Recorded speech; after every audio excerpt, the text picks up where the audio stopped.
নমস্কার সবাইকে, আমি মুন। আপনারা শুনছেন আমৃত্য ভালোবাসি তোকে, লিখেছেন সালমা চৌধুরী। পর্ব 6। মেঘ বরাবরই খুব অভিমানী, অল্পতেই কান্না করে দেয়। রাত 10টা বেজে গেছে, এখনও মুখ ফুলিয়ে রুমে বসে আছে মেয়েটা। সারাদিন খাওয়া নেই।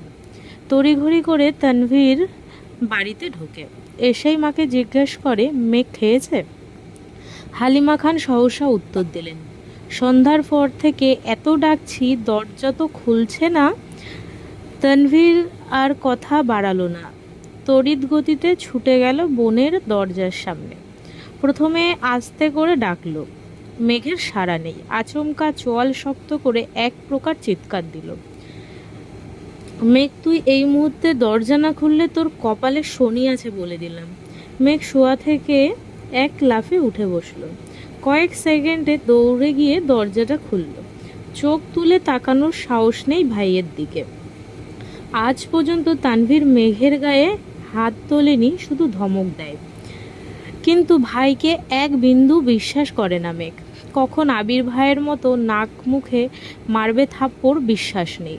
দরজা খুলতেই নরম স্বরে তানভীর বলল, খেতে যা।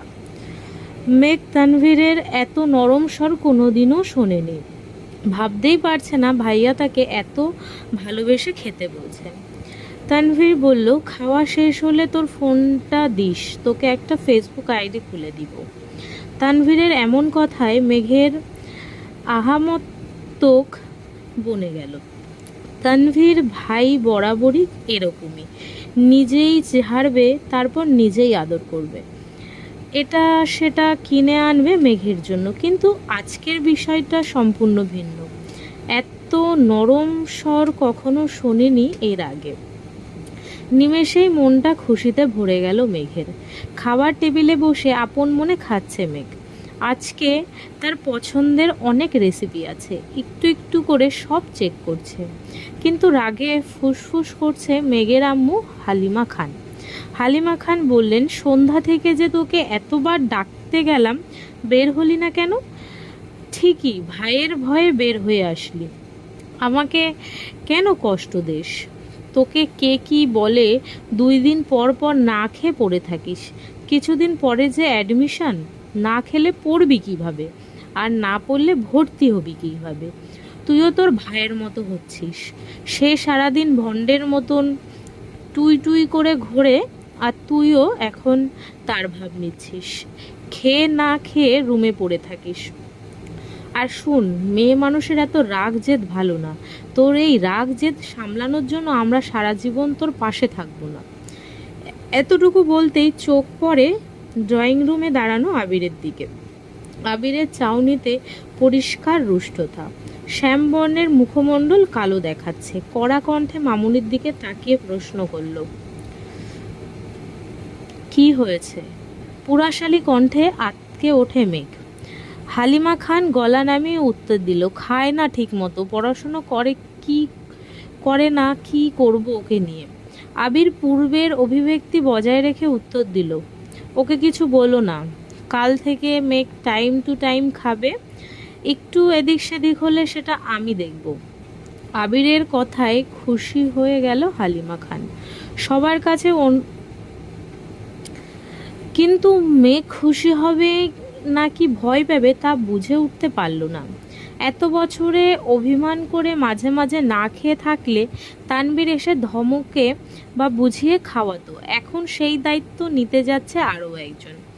2জন মিলে মেঘকে শাসন করবে ভাবতেই মেঘের বুক কেঁপে ওঠে। আবার মনের মধ্যে অন্যরকম প্রশান্তিও কাজ করে মেঘের। আবির ভাইয়ের মূল্যবান সময়ের মধ্যে 5 মিনিট সময় যে মেঘকে নিয়ে ভাববে, এতেই খুশি লাগছে মেঘের। তৎক্ষণাৎ মনে হয় গেল তানভীর ভাইয়া বলেছে ফেসবুক আইডি খুলে দিবে। তাড়াতাড়ি খেয়ে রুমের দিকে ছুটল মেঘ। রুম থেকে ফোন নিয়ে ছুটে গেল তানভীর ভাইয়ার রুমে, কিন্তু তানভীর ভাইয়া রুমে নেই। কিছুক্ষণ অপেক্ষা করলো, কিন্তু কোথাও নেই। মোবাইল নিয়ে নিজের রুমে ঢুকতে যাবে, হঠাৎ শুনতে পেল তানভীরের কণ্ঠে। কিন্তু কোথায় আছে? বাধ্য হয়ে মেঘ জোরে ডাক দিল, ভাইয়া। তানভীর পাশের রুম থেকে উত্তর দিল, আবির ভাইয়ার রুমে আমি, আয়। আবির ভাই নামটা শুনেই মেঘের বুকটা হু হু করে উঠে চিন্তায়। নিজেকে নিজে সাহস দেওয়ার চেষ্টা করলো। তারপর গুটি গুটি পায়ে হেঁটে দরজায় দাঁড়ালো। তানভীর বলল, ভেতরে আয়। মেঘ বলল, মোবাইলটা দিয়ে যায়, তুমি কাজ করো। তানভীর বলল, আরে ভেতরে আয়, বস তুই, তোকেও দরকার লাগবে। মেঘ আর কথা না বাড়িয়ে চুপচাপ খাটের কর্নারে বসলো। আবির নেই রুমে, ওয়াশরুমে আছে মনে হয়। তানভীর ফোন নিয়ে কি যেন করছে, তখনই ওয়াশরুম থেকে বের হলো আবির। মেঘের দৃষ্টি পড়ে সেদিকে। একটা ছাই রঙের টি শার্ট আর একটা ব্ল্যাক ট্রাউজার, ভেজা চুলগুলো থেকে টপ টপ করে পানি পড়ছে। শরীরের টি শার্টটা অনেকটাই ভিজে গেছে। মেঘ টেনে হিচকে দৃষ্টি নামিয়ে আনলো। মনে মনে ভাবছে, একটা মানুষ এত কিউট কীভাবে হয়? যদি পারতাম আমার পড়ার টেবিলে সাজিয়ে রাখতাম, সারাদিন পড়তাম আর দেখতাম, তাহলে আমার মন কখনোই খারাপ হতো না। লোকটা ফর্সা নয়, শ্যামলা গায়ের রং, কিন্তু দেখতে মারাত্মক সুন্দর। সবচেয়ে মারাত্মক ওনার লুক, তাকানোর স্টাইল। উফ, যতবার দেখছি ততবারই নতুন করে ক্রাশ খাচ্ছি। আবির ভাই খাটের ওপর পাশে মোবাইল হাতে নিয়ে বসছেন। তানভীর ভাইয়া মোবাইলে ফেসবুক অপশানে ক্রিয়েট নিউ অ্যাকাউন্টে ঢুকতেই তানভীর ভাইয়ার ফোনে কল আসে। দাঁড়িয়ে পকেট থেকে ফোন বের করে রিসিভ করে কথা বলা শুরু করে। অমনি মেঘের মোবাইলটা আবিরের হাতে দিয়ে বলে, ভাইয়া তুমি ওরে অ্যাকাউন্টটা খুলে দাও, আমার গুরুত্বপূর্ণ কল আসছে। এই বলে মোবাইল রেখে রুম থেকে বেরিয়ে চলে গেলেন। মেঘ বসে আছে চুপচাপ, মুখ তুলে তাকাতে সাহস পাচ্ছে না, বুকটা এখনো ধুকধুক করছে। আবির মেঘের মোবাইলে নিজের মতো করে ফেসবুক অ্যাকাউন্ট খুলছে। জন্ম তারিখ, সাল, নাম কিছু জিজ্ঞাসা করার প্রয়োজন মনে করছে না উনি। সব কাজ শেষ করে ফোনটা এগিয়ে দিলেন মেঘের দিকে। তখনই রুমে ঢুকলো তানভীর। সহসা বলে উঠল, শেষ? এই বলে ফোনটা নিজের হাতে নিল। ফেসবুকে ঢুকে তানভীরের আইডিটা খোঁজে রিকোয়েস্ট পাঠালো। আবিরের দিকে তাকিয়ে বলল, ভাইয়া তোমাকে রিকোয়েস্ট দেই, অ্যাকসেপ্ট করো নাকি? আবির গম্ভীর কণ্ঠে বলল, আমায় রিকোয়েস্ট দিতে হবে না। তানভীর কথায় পাত্তা না দিয়ে কয়েক সেকেন্ড পর বলল, ভাইয়া তোমার রিকোয়েস্ট পাঠিয়েছি, অ্যাকসেপ্ট করে নাও, না হলে আমার ছোট বোনটা কষ্ট পাবে। আবির তীক্ষ্ণ দৃষ্টিতে তাকিয়ে আছে তানভীরের দিকে। মেঘ মনে মনে খুশি হলো ভাইয়ের কথায়। মেঘের তো কখনো সাহসী হতো না আবির ভাইকে রিকোয়েস্ট দেওয়ার বা অ্যাকসেপ্ট করার কথা বলার। তানভীর সেদিকে গুরুত্ব না দিয়ে মেঘের হাতে ফোন দিয়ে বলল, তুই এখন যা, আমি আর ভাই অ্যাকসেপ্ট করে নিব, তুই কি করিস না করিস সব নজরে রাখবো। কিন্তু মেন কোনো কথা না বলে মাথা নিচু করেই রুম থেকে চলে যায় মোবাইল নিয়ে। মেঘ রুমে এসে বিছানায় শুয়ে ফেসবুকে ঢুকতেই নজর পড়ল, সাজ্জাদুল খান আবির, অ্যাকসেপ্ট ইয়োর ফ্রেন্ড রিকোয়েস্ট। মেঘ শোয়া থেকে উঠে বসে। মেঘের খুশি দেখে কে, ফ্রেন্ড লিস্টে একমাত্র ফ্রেন্ড সেটাই আবির ভাই। তার একটা স্ক্রিনশট রেখে দিল মেঘ। তার 5 মিনিট পর অ্যাকসেপ্ট করলো তানভীর ভাই। আবির ভাই আর আইডিতে ঢুকলো। প্রোফাইল পিকটা নতুন কেনা বাইকে বসা, একদম ওয়াও। কভার ফটো সবুজ ঘাসের মাঝে বাইকটা রাখা, তার সামনে বাইকে হেলান দিয়ে বসা আবির ভাই। ছবিটা, ও মাই গড, ওয়াও। সবগুলো ছবি দেখে ডাউনলোড করছে মেঘ। যত দেখছে ততল পাগল হয়ে যাচ্ছে মেয়েটা। মনে হয় পাবো না যেতে বেশি দিন লাগবে না। তারপর মোবাইল রেখে ঘুমানোর চেষ্টা করলো। চোখ বন্ধ করতে চোখের সামনে ভেসে আসছে একটার পর একটা স্টাইলিশ ছবি। কখন যেন ঘুমিয়ে পড়েছে মেয়েটা। আজ শনিবার, আবিরের অফিসে যাওয়ার দিন। সকাল সকাল উঠে শাওয়ার নিয়ে ফিটফাট হয়ে রেডি হয়ে পড়েছে আবির। 7:30 বাজে মাত্র।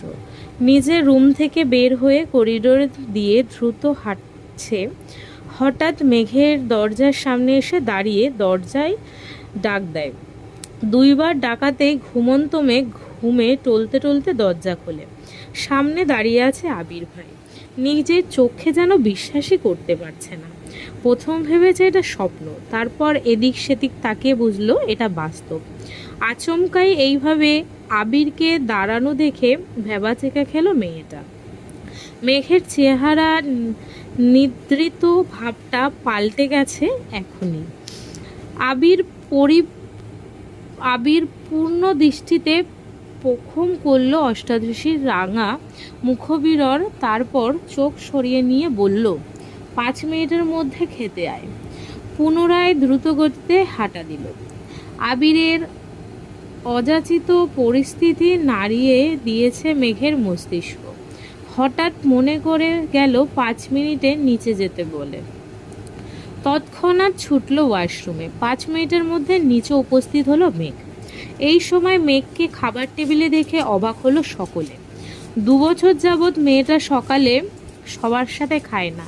প্রাইভেট থাকলে আগে খায়, না হয় সবাই অফিসে বা স্কুলে চলে গেলে তারপরে খেয়ে কলেজে যায়। হালিমা খান ছুটে আসলেন মেঘের দিকে। আয় আয় বস মা, কি খাবি বল। টেবিলের কাছে আসতেই দেখলো একটা চেয়ারই ফাঁকা আছে, সেটা আবির ভাইয়ের বিপরীতে। কিন্তু এখানে বসার বিন্দু পরিমাণ ইচ্ছে নেই তার, কারণ আবিরের আশেপাশে থাকলে মেঘ কেমন একটা ঘুরে থাকে। মন মস্তিষ্ক সব জায়গানো আবিরের নিয়ন্ত্রণে থাকে। কিন্তু কিছু করার নেই, বাধ্য হয়ে বসতে হলো এই চেয়ারে। আবির মাথা নিচু করে মনোযোগ দিয়ে খাচ্ছে। মেঘ তখন ঘুমে টলতে টলতে আবিরকে দেখছিল রাজপুত্রের মতো, কিন্তু এখন আর সে তাকাতে পারছে না। শীর্ণ বক্ষ ধরফর করছে মেঘের। মনে মনে খুব করে চাচ্ছে একটু তাকিয়ে আবিরকে দেখতে, কিন্তু মনে হচ্ছে কিছু একটা মাথায় চেপে বসে আছে, মুখটাই তুলতে পারছে না। আলী আহমেদ খান হঠাৎ বলে উঠলেন, মেঘমা, আজ থেকে তোমার নতুন টিউটর আসবে। সারাদিনতে তুমি বাইরে থাকবে, তাই তাকে সন্ধ্যার পর আসতে বলেছি। মেঘ চুপচাপ খাবার খাওয়ার চেষ্টা করছে। বুকের ভেতর যে ঝড় তুফান চলছে তা যেন কেউ বুঝতে না পারে। আবির সবার আগে খাবার শেষ করে বাসা থেকে বের হয়ে গেল। আবিরের পেছন পেছন আলী আহমেদ খান, মোজাম্মেল খান ও ইকবাল খানও চলে গেলেন। ইকবাল খান আগে থেকেই অফিসে জানিয়ে দিয়েছে অফিস যেন সাজিয়ে গুছিয়ে রাখে। আবির অফিসের সামনে এসে বাইক পার্ক করে অফিসে ঢুকতে গেলে সিকিউরিটি গার্ড বলে ওঠেন, স্যার আপনার একটু বসতে হবে, বড় স্যাররা না আসলে আপনি ভেতরে যেতে পারবেন না। আবিরের পায়ের রক্ত মাথায় উঠে গেছে। রাগে কটমট করতে করতে ওয়েটিং রুমে বসে আছে সে। 10 মিনিটের মধ্যেই অফিসে ঢুকলেন 3 ভাই। আবির তখনও বসেই আছে। কিছুক্ষণ পর সিকিউরিটি গার্ড এসে ডাকলেন, স্যার আপনাকে ভেতরে যেতে বলেছে। আবির নির্ভীক ভঙ্গিতে হেঁটে ভেতরে চলে গেল। অফিসের ভেতর ফুল দিয়ে সাজানো। ঢুকতেই সবাই হাততালি দিয়ে কংগ্রাচুলেশন জানাচ্ছে আবিরকে। 2-1 ছবি তোলায় ব্যস্ত। বাবা চাচা 3 জন আর আবির মিলে একটা কেকও কাটলো। 3 ভাইয়ের তো আজকে খুশির দিন। বংশের বড় ছেলে তাদের কোম্পানির হাল ধরতে যাচ্ছে। এর থেকে বড় পাওয়া আর কি আছে। তানভীরের মতে, আবির যদি মুখের উপর বলে দিত আমি ব্যবসা সামলাবো না, তখন তো কিছুই করার ছিল না। আবির যেহেতু মেনে নিয়েছে, এতেই হবে। ঘণ্টাখানেক হলো আবির অফিসে এসেছে। এর মধ্যে চাচ্চু ইকবাল খান ভাতিজাকে সব কাজকর্ম বুঝিয়ে দিতে ব্যস্ত। অন্যদিকে আলী আহমেদ খান এবং মোজাম্মেল খান আজ আড্ডায় মগ্ন। তাদের মাথা থেকে সব চাপ চলে গেছে। 2 ভাই মিলে চা খাচ্ছে, খুনসুটি করছে। এত বছরে ব্যবসায়িক জীবনের অবসানের সময় এসেছে এবার। সারাদিন আবিরের ব্যস্ততায় কাটে। প্রথম দিনের অফিস দায়িত্ব বুঝে নেওয়া বিশাল চাপ। মাঝখানে একবার সময় করে বাবা চাচাদের সাথে তোলা একটা ছবি ফেসবুকে শেয়ারও করেছিল। 6টায় বাসায় ফিরছে আবির। এসেই সোজা রুমে চলে গেছে। শাওয়ার নিয়ে রেস্ট নিচ্ছে, হয়তো ঘুমিয়ে পড়েছিল। স্বপ্নই দেখলো কি না আচমকা উঠে বসলো বিছানায়। আবিরের চোখে মুখে উদ্বিগ্ন স্পষ্ট। তড়িঘড়ি করে রুম থেকে বের হয়ে নিচে আসলো। পরিস্থিতি স্বাভাবিক। মালিয়া খান এবং হালিমা খান কাজে ব্যস্ত। আদির আম্মু আদিকে নিয়ে পড়াতে বসেছেন। মিমো হয়তো পড়ছে নিজের রুমে। কয়েক মুহূর্ত সোফায় বসে আবার উঠে রান্নাঘরের দিকে গেল। হালিমা খানের দিকে তাকিয়ে ঠান্ডা কণ্ঠে জিজ্ঞেস করলো, মেঘ কোথায় মামুনি? মেঘে টিউটার এসেছে, পড়ার ঘরে পড়াচ্ছে। আবির বলল, ও আচ্ছা, আমায় একটু কফি করে দিতে পারবে? হালিমা খান বলল, একটু অপেক্ষা করো বাবা, এক্ষুনি করে দিচ্ছি। আবির ছোটবেলা থেকেই নিজের মা মালিহা খানকে আম্মু, তানভীরের আম্মুকে মামুনি আর আদির আম্মুকে কাকিয়া ডেকে অভ্যস্ত। এত বছরও তার ডাকে পূর্বের নাই মিষ্টতা মিশে আছে। সোফায় বসে কফি খাচ্ছে আর মোবাইল ঘাটাঘাটি করছে। 20 মিনিট পর পড়ার রুম থেকে বের হলো একটা ছেলে। বয়স হয়তো 22-23 হবে। 5-7 কিংবা 8 ফুট লম্বা হবে, চোখে চশমা। মালিয়া খানকে বলল, আন্টি আজ আসি, আবার কাল আসবো। হালিমা খানও হাসি মুখে বললেন, আচ্ছা ঠিক আছে। এদিকে আবিরের কোমলতা পাল্টে গেল, চটে গেল ভীষণ। সবেগে ঘুষি বসালো সোফার পাশের দেয়ালে।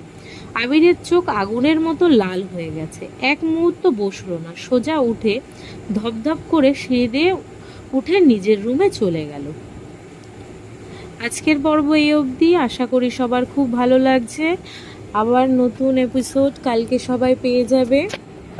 আর যদি ভালো লাগে সবাই লাইক কমেন্ট করো, আর চ্যানেলটাকে সাবস্ক্রাইব করে দিও। আরও ভিডিও পেতে পেজটাকে ফলো রেখো। ধন্যবাদ সবাইকে, আজ আসছি।